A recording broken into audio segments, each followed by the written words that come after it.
I got him.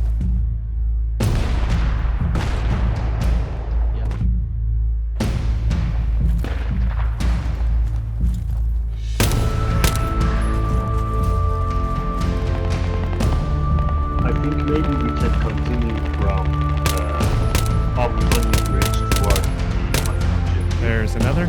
train station.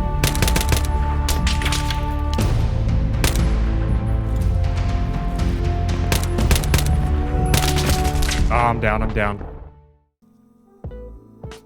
Welcome back to the channel, gamers. My name is Tacti. Thank you so much for clicking on this video.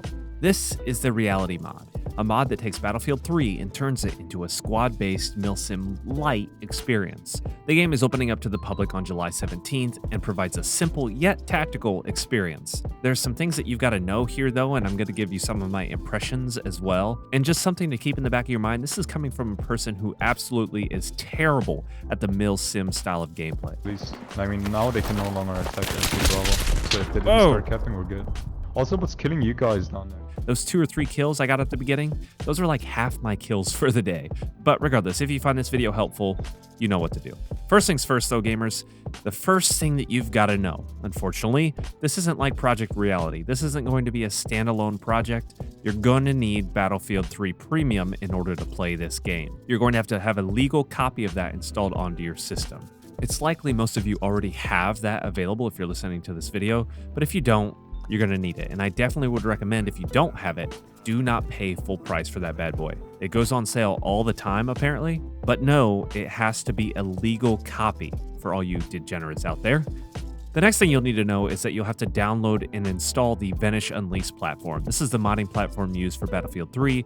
That part is free, and I'll link that down below as well. That's going to give you access to the servers as well as some other modded Battlefield 3 servers that are available, though most of those servers tend to be fairly inactive from what I've seen. And then, on the 17th, when that's finally here, you'll be able to hop right in and get the party started. I would describe the experience just in simple terms as something like Squad, but a little bit more casual. And what's more important is that since this is a Battlefield 3 engine, there's destruction. And well, that's it. The destruction is just awesome. I love that factor. I did not see a whole lot of that in my gameplay, unfortunately. There was one of our matches where we were playing and we were attempting to breach our way into a compound and then take cover in the building until artillery completely leveled that building. So we obviously couldn't take cover under there. We had to sort of switch up our approach. I just think it's a crazy cool feature that Squad obviously doesn't have, but essentially there could be hardly any buildings left on a map if the game gets that intense. Speaking of maps though, there are currently 8 different maps available on launch, and each map can be set up with presets. A really cool thing I noticed is that the server can be basically switched flawlessly between weather scenarios, which are determined by the admin. Whether you want more fog, whether you want nighttime, whether you want it more color or sunshine, whether you want it to be dusk, whatever the presets are, you could set that up. All it takes is a quick command and it could change almost instantly for everybody on the server. That was really cool to see. As of now, the game mode available will be the Advanced and Secure game mode, which is just moving from point to point, capturing those objectives back and forth. It's the typical Advanced and Secure. It's nothing special, but you do have to cap the point before in order to move on and capture the next one. There are also things like fobs and rally points that your squad leader can put down. You got stuck. Yeah, it's on 2 stuck.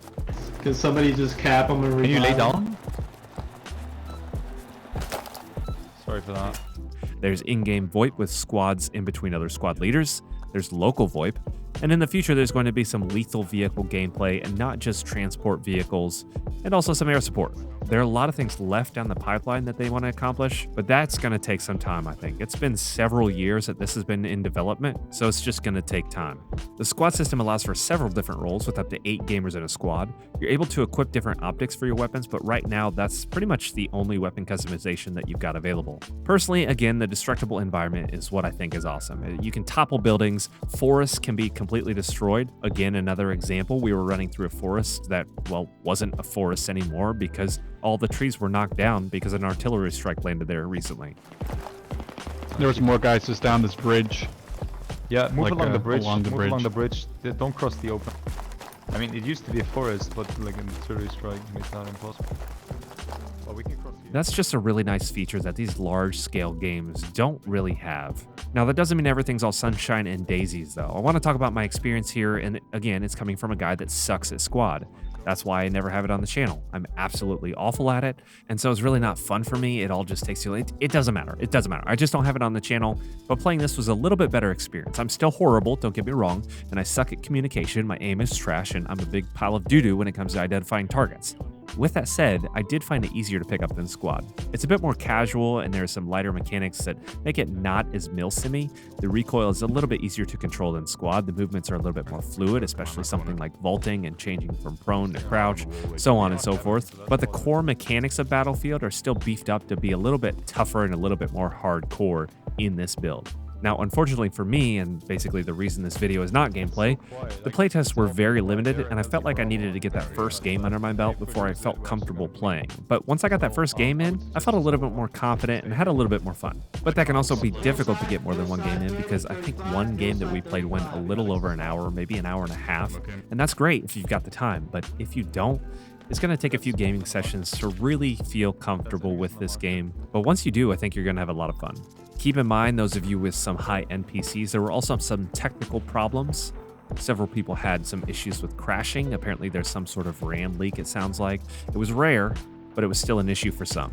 But I've got to say, despite all that, I had a lot of fun. I enjoy the Battlefield gunplay more than I do Squads, even though it's a little bit beefier than the core Battlefield 3 gameplay. But again, like I said, it's still Battlefield at its core. I gotta say though, in those action moments, the moments we were preparing to advance on an enemy position, I had a lot of fun. I think if I personally would have had a little bit more time with it instead of being restricted to a few games, which just comes down to me not having all the time in the world in life, this could be a lot of fun. Possibly the biggest barrier to the success of this project is going to be that you have to own Battlefield 3 Premium Edition. And that's likely going to be the one thing that might keep people away. I hope not, because this project is awesome, but it still could be an issue. Again, this is going to release on July 17th, so it's coming up here in about a week. If you've got Battlefield 3 Premium, you might as well give this a shot. And it's something new, because right now the first-person shooter genre just seems super dull and dry. I don't know, maybe it's just me. Maybe I'm just getting too old and games are getting too boring, or I just can't hold my attention to one game long enough, or maybe it has to do with content creation that takes away a little bit from the experience of gaming. I don't know. Either way, I'm looking forward to this coming out. I'm definitely going to be playing it at least for a couple weeks, and then of course I'll be following in development. If that sounds nice to you, definitely hit that subscribe button. But that's all for this one. Thank you so much for watching. Until the next one, be bold, be courageous, stay tactical.